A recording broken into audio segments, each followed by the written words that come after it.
Hello guys! So for today's vlog, sasamahan naman natin ngayon ng aking mama magpa-check up dahil yung mata niya nagre-red. I don't know why. Pero let's go na guys. Mag-aayos po muna tayo bago tayo umalis. So, pabalik na ako. So you can see guys, tapos na ako maligo and magsusuklay po muna tayo and waiting lang mag-ayos. And gagamitin po muna ulit natin tong lip balm by Sense Lady. By the way, not sponsored po ulit. And after nyan guys, alas na rin po tayo agad. So you can see, naglalakad na po tayo papunta pong bayan sa Sakayan. So labas na rin po pala ng mga estudyante dito. So yan guys, malapit na tayo sa Sakayan. And pagsakay po namin, ayan po, nakarating na rin po agad kami dito sa Carlson Eyes Clinic.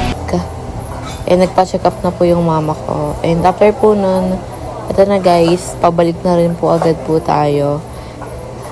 And bago po tayo umuwi, dadaan po muna tayo ng Fisher Mall. And ayan guys, nakababa na rin kami ng jeep. And ayan po pala yung Fisher Mall, patawid po tayo. So waiting tayo sa patawid.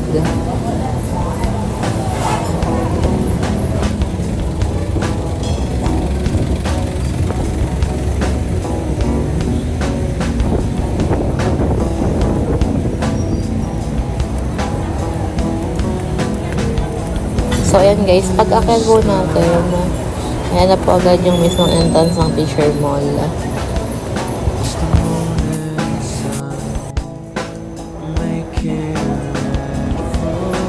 So, ayan guys, pagpasok po natin, nag-CR po muna kami. And, ayan guys, nakuha na nga po pala namin yung Malabon ahon. Nag-CR po muna ako and may kumakanta nga po dito.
Pagkatapos nun, umuwi na rin kami. Yun lang, tapos na.